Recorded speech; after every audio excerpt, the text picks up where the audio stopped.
Bienvenidos a una lectura más. Hoy vamos a hablar de un clásico, en concreto este de aquí, Cándido, de Voltaire, publicado por Blackie Books. Este libro fue escrito por Voltaire. Como muchos sabréis, Voltaire no era su nombre, sino que era un seudónimo utilizado sobre todo para evitar la censura de la época. El nombre original de Voltaire era François Marat Huret. Y bien, hoy vamos a ver de qué trata este libro, que es un cuento, en concreto es un cuento, no es un ensayo. Vamos a ver qué temas trata, de qué va el libro y si nos puede servir hoy en día para pensar un poco o para entender mejor la sociedad en la que vivimos. O sea que a continuación vamos a hacer un pequeño análisis de este pequeño libro, que tampoco es muy largo, como veréis.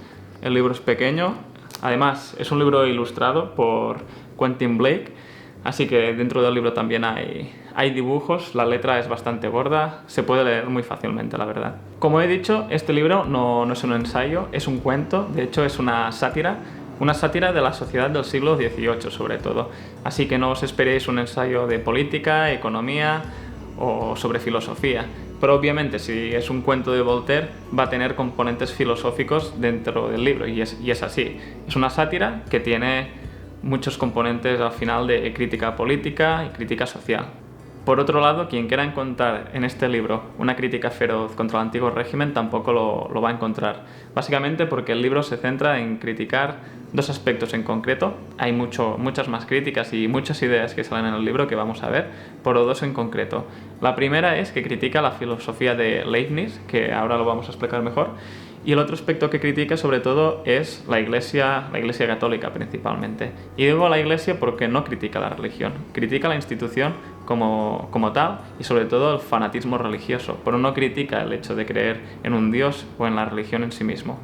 Para desarrollar todas estas ideas lo que hace Voltaire es crear un cuento donde el principal protagonista es Cándido. ¿Cándido quién es? Es un noble que nace en Alemania, en Westfalia en concreto, y ha sido educado por un filósofo que se llama Pangloss, que Pangloss vendría a representar la filosofía de Leibniz, como veremos ahora más adelante. Y este filósofo le ha enseñado básicamente que vivimos en el mejor de los mundos posibles. No podemos quejarnos de nada porque todo lo que sucede, sea bueno o sea malo, tiene una explicación y la explicación es que vivimos en el mejor de los mundos posibles al final. Vale, lo que pasa es que Cándido a lo largo de la historia va viviendo toda una serie de sucesos que básicamente son malos, le perjudican a él, son desgracias y aventura tras aventura va viviendo una serie de desgracias. ¿Qué pasa? Que esto le hace recapacitar al final del libro, sobre todo, ya va viendo como una evolución, ¿no? Y al final se da cuenta que no vivimos en el mejor de los mundos posibles. Obviamente, Cándido no es una novela realista, aunque hay hechos históricos que pasaron de verdad, como por ejemplo el terremoto que sucedió en Lisboa.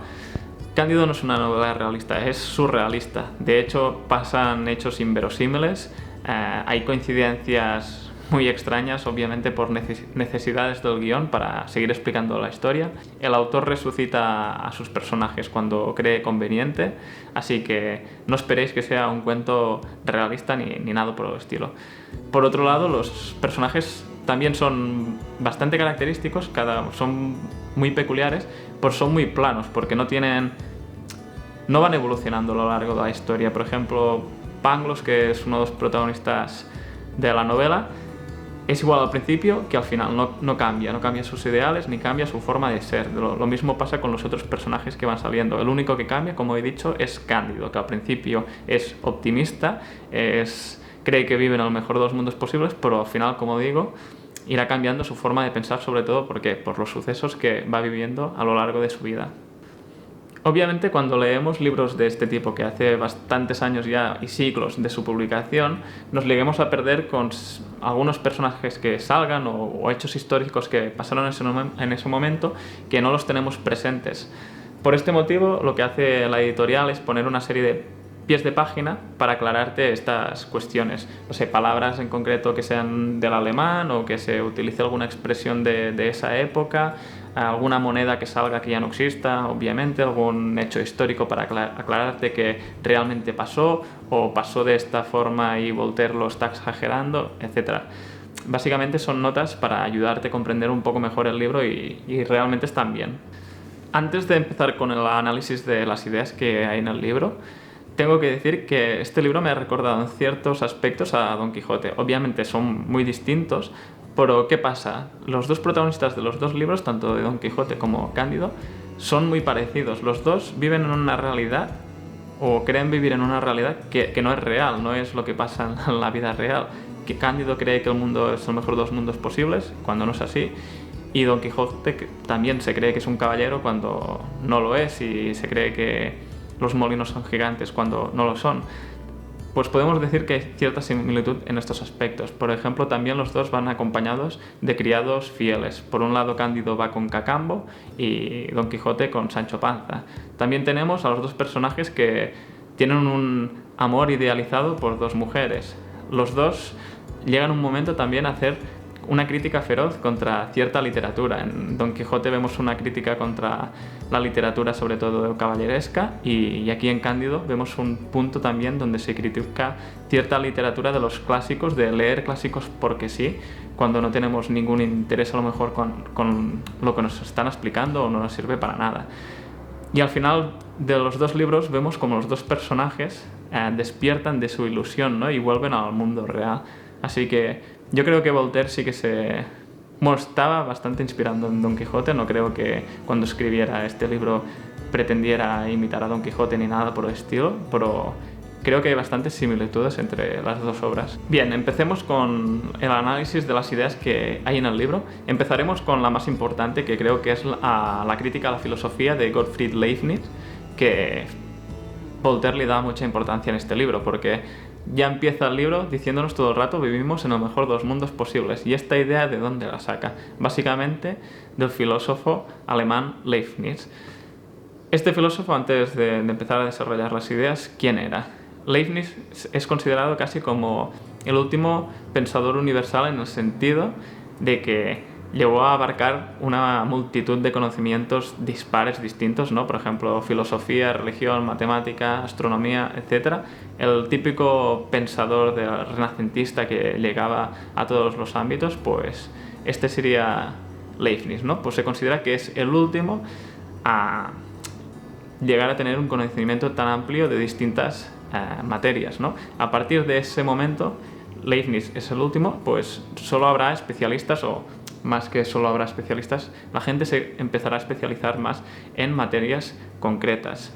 Pues bien, muchos pensadores de la Ilustración llegaron a criticar a Leibniz por sus ideas, pero por ejemplo tenemos a Diderot, que era muy opuesto a todo pensamiento de Leibniz, pero aún así lo elogiaba porque decía que lo que había hecho esta persona era inhumano, ¿no? A llegar a leer tantos libros, a tener tan conocimiento de distintas materias, creía que era imposible. Pero por otro lado tenemos a Voltaire, que lo criticaba y creía que leerse tantos libros tampoco tenía nada de mérito, principalmente porque el pensamiento de Leibniz creía que no aportaba nada tampoco, que no era nada original. A continuación os cito dos de las frases o citas de Leibniz que creo que son importantes para entender qué es lo que está criticando Voltaire aquí en este libro, ¿no? La primera de todas dice así: indudablemente Dios siempre elige lo mejor.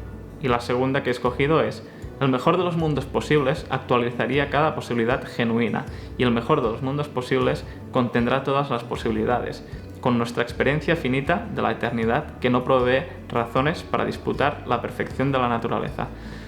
Básicamente Leibniz creía que si Dios es bueno y es omnipresente, si está en todos los lados, básicamente tenemos que vivir en el mejor de los mundos posibles, porque al final Dios es bueno, ¿no? Pues quiere que pasen cosas buenas. Todo lo que pasa tiene un significado, tiene un sentido, y ese sentido es que sea el mejor de los mundos posibles. Claro, lo que critica Voltaire es este optimismo y esta creencia en un Dios protector que quiere que todo sea bueno, o que todo lo que nos está pasando tenga un sentido para justificar que vivimos en el mejor de los mundos posibles. Voltaire obviamente no cree que esto sea real ni tenga ninguna justificación lógica, porque si observamos alrededor de nuestro pueblo, nuestra ciudad, si leemos el diario, obviamente vemos siempre que hay injusticias, hay guerras, pues en la época de Voltaire pasaba lo mismo. ¿Y cómo se puede justificar de esta forma que vivimos en el mejor de los mundos posibles, ¿no? De hecho, hay una frase que es con la que he empezado este vídeo que dice: si este es el mejor de los mundos posibles, ¿cómo serán los otros? Pues bien, el personaje que ejemplifica la filosofía de Leibniz es el filósofo Pangloss, que es el que repite reiteradamente que vivimos en el mejor de los mundos posibles. Y este personaje vive toda una serie de desdichas que lo torturan, está a punto de morir ahorcado, termina siendo esclavizado también, e incluso con todo esto al final del libro no cambia su forma de pensar y dice que él, como es un filósofo, no puede cambiar sus ideales que ha defendido a lo largo de toda su vida. De hecho, sabe que no está viviendo en el mejor de los mundos posibles, pero no puede negar todo su pensamiento previo y sigue pensando al final del libro que vivimos en el mejor de los mundos posibles. Claro, lo que hace Voltaire es intentar ridiculizar toda esta escuela de pensamiento con este personaje que es este filósofo tan raro como es Pangloss. Hay una frase del libro que considero que es muy buena. No me acuerdo si la dice Cándido o la dice Martin, otro de los personajes del libro, pero básicamente lo que nos está diciendo es: para entender o para descubrir que no vivimos en el mejor de los mundos posibles, solo es necesario viajar. ¿Y cuántas veces habremos sentido esta frase, ¿no?, para decir que para terminar con el nacionalismo o creer que tu país siempre es mejor que los otros, solo es necesario viajar? La segunda crítica importante, como hemos dicho antes, es la crítica contra la Iglesia Católica, sobre todo, o la Iglesia como institución en sí. Y no está criticando la religión, como he dicho antes, sino la institución eclesiástica en el sentido que se está apropiando de la fe, la está monopolizando. ¿Para qué? Para sacar provecho. Básicamente se termina convirtiendo en una institución corrupta, donde hay gente que solo quiere tener poder. Y Voltaire lo que hace es, en este libro, pues todos los eclesiásticos no los presenta de una forma entrañable, por así decirlo, sino que todos son corruptos y poco tienen de hombres de fe o religiosos. Y esto se demuestra sobre todo cuando Voltaire nos presenta el Dorado, ¿no?, la tierra mítica que se supone que estaba en América. En esa tierra, que es el mundo utópico que presenta Voltaire, ¿qué pasa? Pues que hay una religión, hay gente que cree en Dios, pero no hay eclesiásticos. Y de hecho, cuando Cándido pregunta dónde están los eclesiásticos en esa tierra, la gente se ríe porque dicen que no es necesario que haya ninguna persona que te diga cómo tienes que creer en Dios o cómo tienes que venerarlo. Por otro lado, Voltaire también critica el fanatismo religioso. ¿Y cómo lo hace esto? Principalmente nos muestra un hecho histórico que sucedió de verdad en Lisboa en el año 1755, que fue una serie de terremotos que también provocaron tsunamis y afectaron sobre todo a la ciudad de Lisboa, donde llegaron a morir entre 30.000 y algunos consideran que incluso 90.000 personas, no se sabe exactamente el número, ¿no? Pero básicamente murieron muchas personas. ¿Y qué pasó? Que la Iglesia decidió hacer un auto de fe para evitar posibles terremotos en el futuro.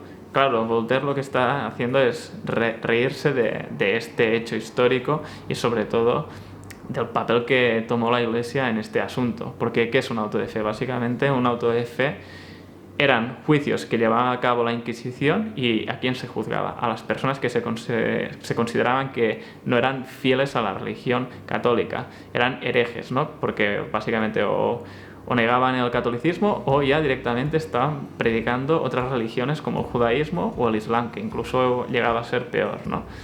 A continuación voy a pasar a analizar sobre todo las ideas secundarias que hay en el libro, que hay bastantes, así que solo voy a destacar las que más me han interesado a mí o las que creo que tienen más jugo. La primera de todas es cuando destaca que las riquezas de este mundo son perecederas, pero lo que va a perdurar a lo largo del tiempo es nuestra virtud, ¿no? Al final nosotros podemos llegar a ser ricos o pobres, pero esta riqueza puede desaparecer en cualquier momento. Lo que al final siempre perdura es cómo somos nosotros, cómo nos comportamos en nuestro día a día, cómo es nuestra virtud al final. La segunda idea, que es bastante importante, aunque destaque poco en el libro porque son 2 páginas, creo, no es mucho más, es la crítica contra la esclavitud. Voltaire está viviendo todavía en una sociedad que es esclavista, profundamente esclavista. En las colonias europeas que hay por el mundo todavía se utilizan esclavos. Y hay un momento en la obra donde Cándido se encuentra con un esclavo, ¿no? Y este esclavo le falta un brazo y una pierna, y le dice que le ha pasado, que por qué está en esta situación tan lamentable, ¿no?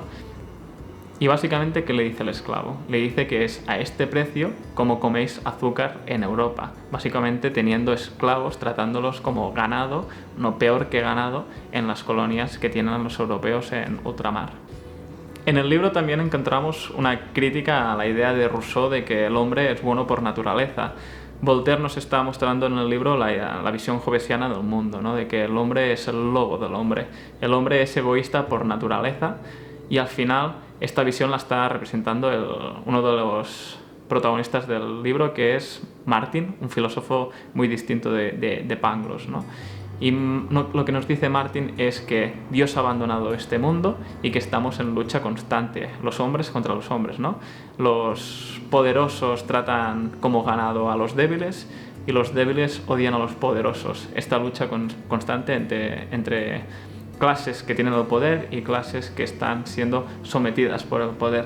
También encontramos una cita que creo que es brutal, sobre todo para definir las guerras que hay en Europa en ese momento. Y Voltaire lo dice así en el libro.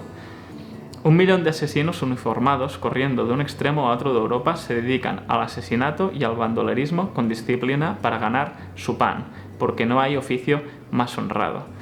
La otra idea que ya he destacado, porque me ha gustado mucho también, es esta reivindicación de leer solo lo que te guste. ¿Por qué tienes que leer cosas que no te gustan o que no te van a aportar nada por el simple hecho de que son clásicos? Al final, la vida es suficientemente corta, creo yo, para tener que leer cosas que no nos gustan, ¿no? ¿Por qué tienes que leer a Homero por el simple hecho de ser un clásico? Si no te gusta Homero, no lo leas.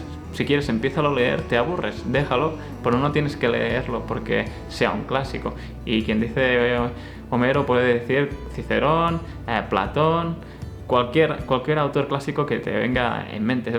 Lee únicamente eso que te pueda servir o lo que te guste, porque al final, lo que te digo, no vas a tener tanto tiempo para leerte todos los libros del mundo, así que lee lo que te gusta.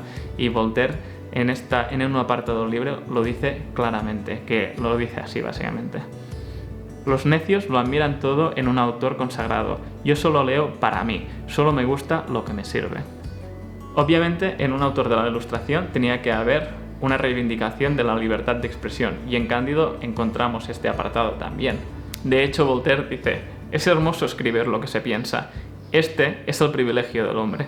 Ahora bien, hay un momento también que hace mención a Gran Bretaña por tener el derecho de expresar su libertad de expresión, porque como sabemos en Francia en esos momentos no había libertad de expresión en el antiguo régimen, pero Voltaire dice que aún así en Gran Bretaña, que tienen libertad de expresión, muchas veces esta libertad de expresión se termina viendo frenada. ¿Por qué? Por los motivos partidistas de los grupos políticos que hay, ¿no? Es decir, si tú eres de derechas o eres de izquierda, vas a terminar diciendo una cosa u otra según tu ideología y te vas a ver un poco frenado, ¿no?